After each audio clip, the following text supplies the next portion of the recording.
ننګرهار کوز کونړ کې له کښتۍ څخه سیند ته د سوزکي موټر د غورځېدو پیښه کې 8 تنه شهیدان شوي چې یوه یې میرمن او پاتې ماشومان دي. سیمه ییز مسؤلین وایي پیښه تېره ورځ ناوخته د کوز کونړ ولسوالۍ اړوند کاشکوټ سیمه کې رامنځته شوې چې د خلکو په همکارۍ د 15 تنو جسدونه پیدا شوي او د پاتې نورو جسدونو د پیدا کولو هڅې روانې دي. د دوی په خبره په دغه سوزکي کې د ښځو او ماشومانو په شمول 14 تنه سپاره وو. په چراګام ولسوالۍ کې 1200 بزګرانو ته د غنمو اصلاح شوی تخم او کیمیاوي سرې وویشل شوې.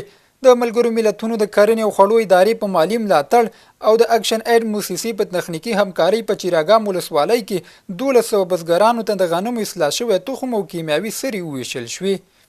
کوز کونړ ولسوالۍ کې د وروستیو طبیعي پیښو له امله زیانمنو شویو 116 کورنیو ته د پیښو پر وړاندې چمتووالي ریاست له لوري خوراکي او غیر خوراکي توکي ویشل شول. دغه مرسته کې اوړه، وریجې، غوړي او کمپلې شاملې وي. او ننګرهار کې په دې وروستیو کې د خولیو بازار ښه شوی. کاروباریان یې وایي د ننګرهار ځینو ولسوالیو خلک په کولونو او د ځینو هغو بیا خولۍ ډېرې خوښوي.